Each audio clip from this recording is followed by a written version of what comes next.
Hello everyone, to Vinyl Addict, and today is front to back, track by track. I have Megadeth versus Metallica, Rust in Peace and Injustice for All. Now these two albums are pretty much in each of their catalogs the ones that are quote unquote progressive, kind of proggy, and so it seemed like a perfect match to put these two together. Now, they both have 9 songs, whereas this is a double vinyl and this is just a single vinyl. I'm basing this on the cassette, because on the cassette version of Justice for All, you had Blackened and Justice for All, Eye of the Beholder, and One as one side, and the other side is Short as Straw, Harvester of Sorrow, Fade to End to Sanity, To Live is to Die, and Dyer's Eve. And so it kind of works with this because there's 4 songs on side 1 in Rust in Peace and 5 on side 2. So let's get down to this. And on first song is Holy Wars, The Punishment Due for Megadeth, and Blackened for Justice for All. Now, I have to say, with the beginning of Blackened, there's a little intro there, and I believe that's probably the only time you hear a little of Jason, but for the most part, it's, at this time in the 80s, there was always this talk about nuclear war. We're in a Cold War, and so this whole kind of thing about, just the world coming to an end, and Blackened is one of those themes, and Holy Wars is kind of similar, but I think it's more about the hypocrisy of religion. And as far as the music goes, I think Megadeth just kind of kicks in with this cool riff, and then it just has these drums that are just accompanying this riff. It's and then they just go straight into this thing. He's accenting it. It was fucking cool, right? And they're just rocking out. Whereas Blackened, it's kind of like taking this kind of long kind of intro, fading in, and Holy Wars goes through a whole bunch of changes and interesting changes and everything, and the guitar playing is just amazing. This is a different lineup. He has Marty Friedman on lead guitar, and Nick Menza, who's the drummer, but was at first the drum tech for the last drummer that was in the band for So Far So Good So What, and of course Dave Ellefson. And so there's all these changes on Holy Wars, and there's also there's so many surprises with Megadeth. There's even like a little part of a little flamenco guitar, on here. And Blackened, it's sort of just, a lot of this is going to happen throughout what I'm going to say about Metallica's album, is that they get into a riff and they just kind of ride it along, and it's so repetitive. And they got this pre-chorus and then this long chorus, and they do it 3 times, and it's just, there's really not much change in the songs, and there's not much movement. It's just very a lot of repetition. And the one thing about this is what I'm going to say up front about this, because this album was recorded with the bassist in mind. So the writing approach, they came in and recorded with Jason, but then at the end of the day, they just kind of mix him out. And so, it's sort of just, it seems like there is something missing. Whereas you have a band like, say, White Stripes and or Black Keys, where they don't have any bass player, or so their mindset is, they're approaching the writing of their music without the bass in the song structures, because there is none. So there is bass on these songs, but they're mixed out. So it's just sometimes when there's just the riffs going on and on, it's just, you know, it's a twin guitar band, and you know there's times where Kirk is not even doing anything. It's just a riff again and again and again. Whereas this is just like, you know, it's just constantly moving and changing, and there's just like, you know, the guitar leads are just back and forth, and there's just a lot more twists and turns, and there's always a lot of unexpected things that occur, just like the flamenco guitar coming in, and you know, there's so many surprises. So for the first round one, I'm taking Holy Wars and the Punishment Due. Now, Injustice for All versus Hangar 18. Okay, so again, with Injustice for All, I mean, this is probably one of the longest tracks on the album, and it has Kirk Hammett as a writing credit. So he's coming up with some of these riffs, and again, they have these long moments where they just kind of ride these riffs, you know, and there's nothing to back it up. No cool bass, or that's audible, or you know, or interesting leads or anything in the background to support it, and they sing it, this pre-chorus and chorus, and it takes forever. Just, you know, you're just hearing the same thing over and over and over again, and later on they kind of they bring back the intro, which starts off very mellow, and they bring it back at the end, and they also just throw in some parts in here that don't transition well, or they'll just, you know, stop altogether, and then just like, okay, let's get back to the verse riff, and you know, and it's just it's not really constructed well. Now Hangar 18, it just starts off like with this, you know, it keeps the momentum from the first song, which is one thing, which is cool, and then, you know, there's not that many lyrics. Hangar 18's about, you know, about aliens and government, you know, places where they store aliens and whatnot, and so there's really not that many lyrics in it. You know, Dave gets what he has to say about it really quick, and then musically it just goes into all these different kind of weird transitions into like this really cool Kiss riff, which is kind of reminiscent to Parasite, and the band is just like going for it. It's just like back and forth leads, and you know, there's so much excitement.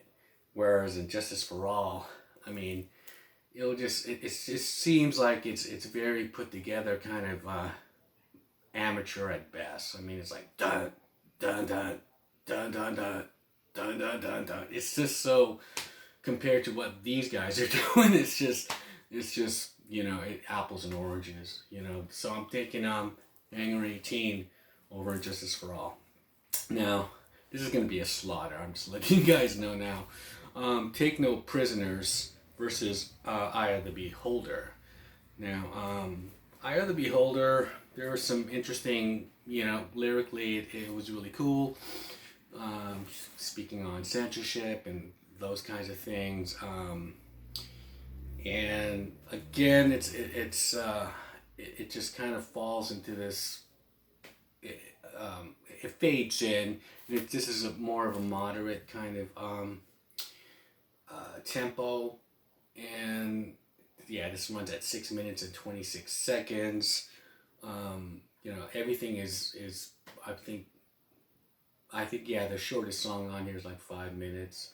So there's nothing, you know, everything is like 7, 9, 7, and against Take No Prisoners, there's just like some, like, again, it's just like cool crap going on. It's just a point where like Megadeth will just like, every instrument will just cut out for like one bar, and you hear Dave Ellefson just on his bass doing this cool ass pattern, then everyone just cuts back in again, and you only hear it out one time, it's little things like that which make you go, wow, this band is just fucking insane.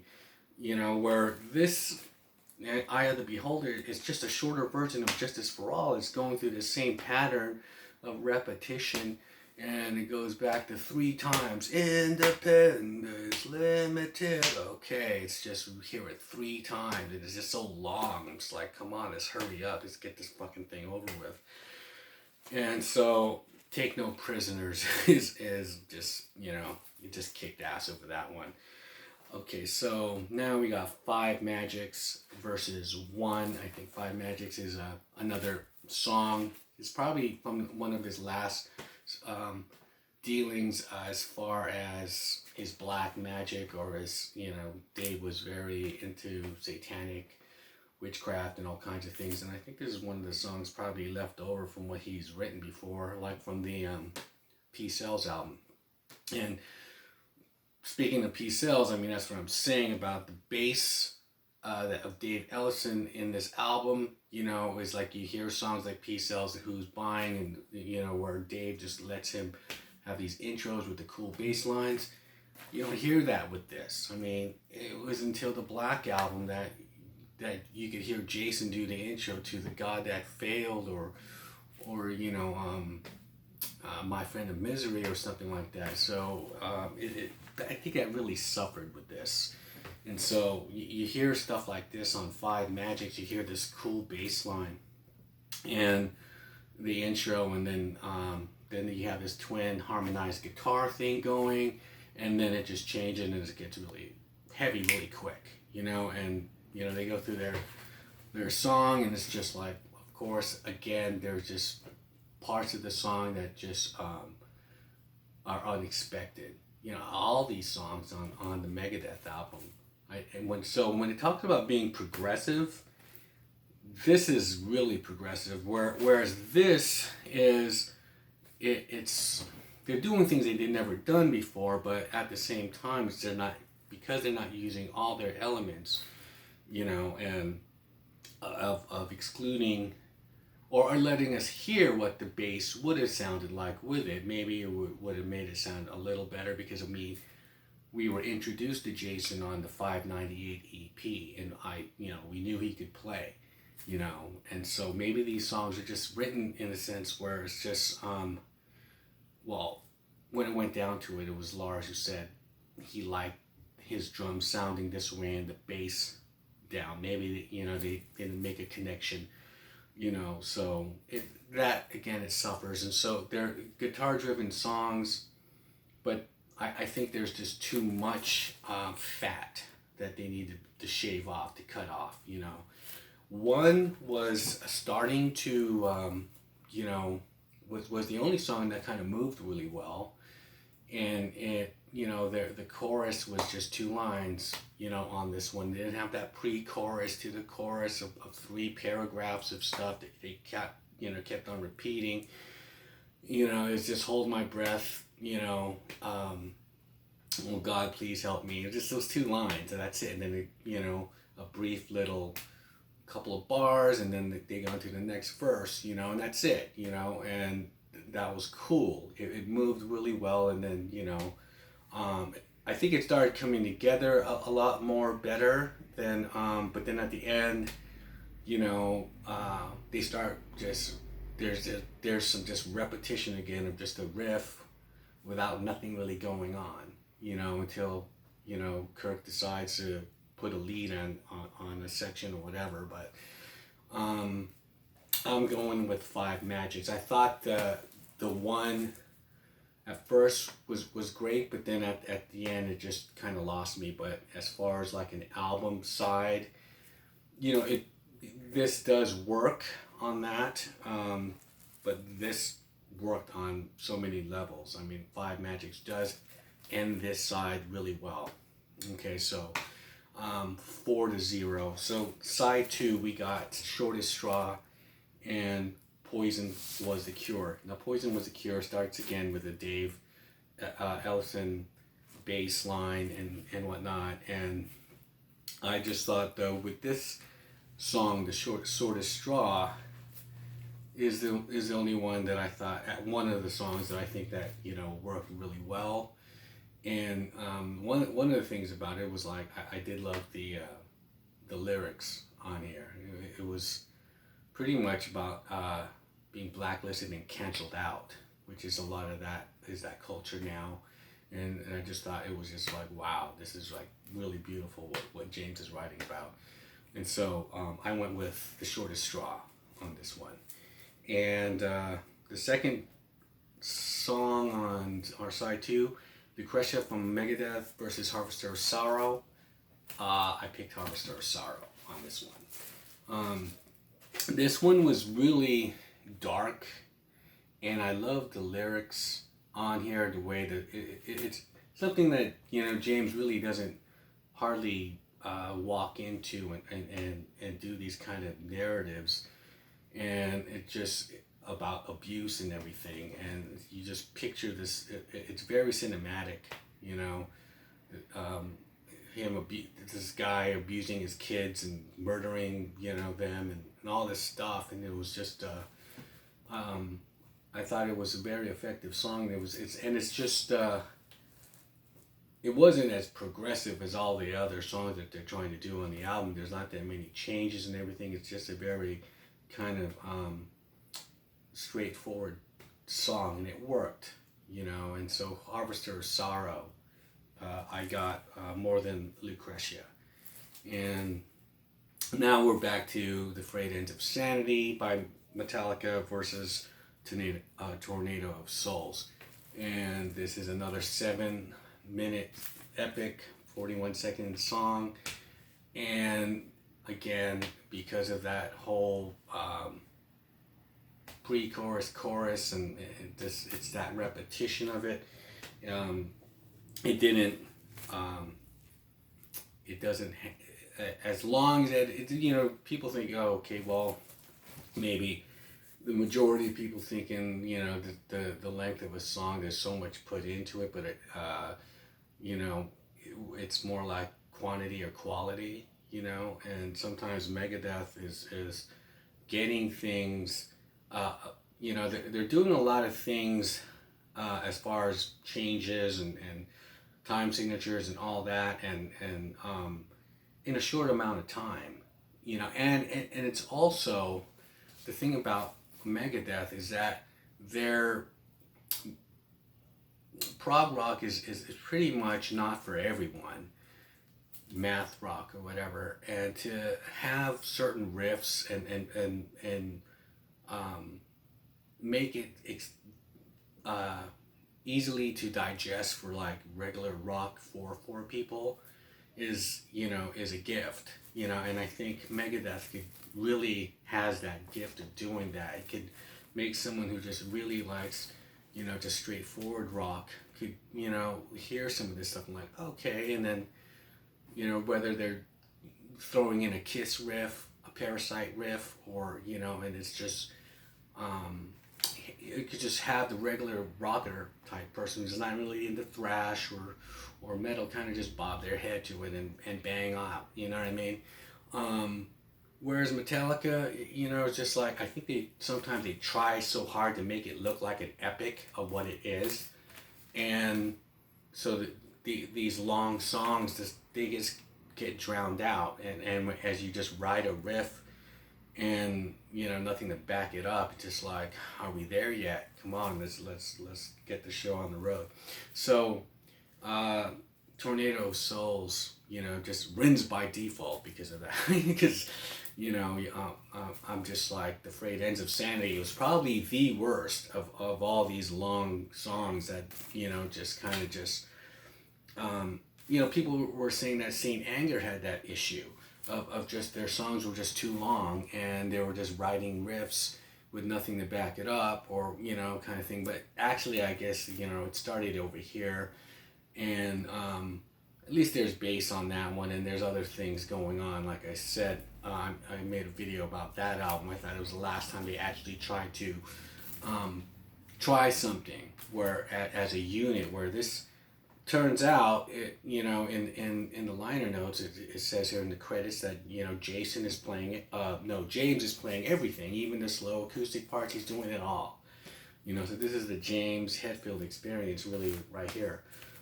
Okay, so Dawn Patrol and To Live Is To Die. Now, Dawn Patrol is a short number, and it has like this creepy bass line on it. And David Mustaine is just doing a kind of spoken word thing, kind of sounding like Marilyn Manson. And this is before Marilyn Manson, but he has that kind of voice. And To Live Is To Die is an instrumental piece. And it was written it's credited to Cliff Burton lyrically and everything. And this one, I feel, it starts off on an acoustic guitar. And it's very peaceful sounding, and then it just this pounding hard riff just comes in, and even though they just ride the riff on this song, and then they have like guitar leads here, which I guess Hetfield is doing most of them. I don't feel very like. It's repetitious, the fact that it is a instrumental piece. They're just like, I think there's these little lines that are said later on in the song as the reoccurring main riff kicks in again after it goes through a couple of changes and breakdowns and whatnot. And but the fact is, it's 9 minutes and 48 seconds. This is the longest song on here, but it didn't feel like I'm sitting there just like, when is it going to end? Because I think for the fact that, it is mostly instrumental, that it's just a good kind of like kickback song, and just kind of like hear it and not be so restless, listening to it. And so I went with To Live Is To Die on that one. And so the last song is on this side and album is for Justice for All, Dyer's Eve, and we got Rust in Peace Polaris. Dyer's Eve is they at this time they were always ending their albums with like Damage Inc. They had some songs like that, Metal Militia. So this was kind of like going in that tradition. And this is, I guess, James's song about his upbringing and the Christian Science upbringing that he had. And so it's okay. There's it's longer than some of those other ones that they had in the past for an end piece. And I think Rust in Peace, the song where it kicks in with this crazy drum pattern, and then when the guitar comes in, it's accenting the drums. So it's probably the drum. I mean the what do you call it? The riff came first, and they just kind of mixed it out and just let the drums come in, because the drum pattern was so crazy. But then when you hear the guitar pattern, what he's playing, how they're accenting each other, it's just like, okay, that makes sense. But just to have the drums be first and unaccompanied was really cool. And even at this is one of those songs. It's like 5 minutes, but even till the end, there's just so many different twists and turns, unexpected things going on here, cool riffs along the way, and the arrangement and the transitions, like I said, from with Megadeth, are flawless. They're it's just like, this is probably I believe one of their masterpieces. This is a perfect album, and I feel like this is a perfect mess, to be honest with you. This is just, their cover is better. This has world leaders and their mascot Vic. Whereas, like I said there, I think everything else is kind of built up to make it seem bigger and epic than what it is. And then it's just a lot of excess that they could have cut these songs shorter, but the Shortest Straw was great. That was a great lead on there. Harvester of Sorrow, of course, perfect. One was, like I said, it was getting there, but As far as like the beginning to the end, this just throughout the whole album just works. Even Poison Was a Cure was a great opener for side 2. You know, yeah, everything from on this one was great. So yeah, that comes up to 7 songs to 2, and that's Megadeth, Rust in Peace. And yeah, I think the main thing about this was because Jason was not included or mixed in. You know, there's a that could be a big factor in it. You know, because I think for the most part, we're all listening to these songs over and over again, and I believe that we got used to hearing it the way it was. And so when these were being reissued, everyone was like, okay, are we going to hear Jason? No, you're not.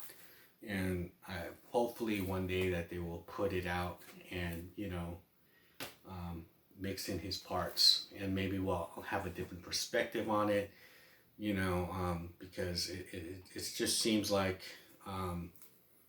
there's something missing, you know. A great album, you know, underneath, you know, just it's just a mess. That's all I can say. I think yeah, their thing about with like even with on the Master of Puppets album, you had or even Ride the Lightning, where you know Cliff had songs like you know For Whom the Bell Tolls, or he had moments where they just let him do his part on Orion. You know, they all were components, you know, and because they're excluding that one piece in a 4-piece band, it's you know it's not going to sound right. You know, that's just how it is. So, and as far as just like the element of thrash metal, I mean, this album, I mean, he still kind of revisits the thrash roots of, even though it's getting progressive and it's getting more, you know, complex. But there are some elements on here like Poison Was a Cure where it kind of sounds like Phantom Lord, you know, some of his old kind of riffs, which was on Kill 'Em All. Whereas, you know, this one, it's just pretty much just James, you know, just trying to finish an album, and you know Kirk throwing in some riffs that are just you know heading off to detours, not going anywhere, and the song structures are just like horrible. So that's my track by track, you know, front to back, and I told you this one's a slaughter. And you know, comment below what you think. Do you think the Metallica album was far more superior than Rust in Peace, or vice versa? And because if I hadn't, you know, I guess I'll just do another video on it. I guess what my order of what the big 4 is. You know, it's Metallica 1, they always say, and I guess Megadeth is 2nd, and Slayer's 3rd, and Anthrax is 4th. I don't think so. Okay, so, you know, like, comment, and share. And if you haven't subscribed yet, please subscribe. And I'll see you guys in the next video.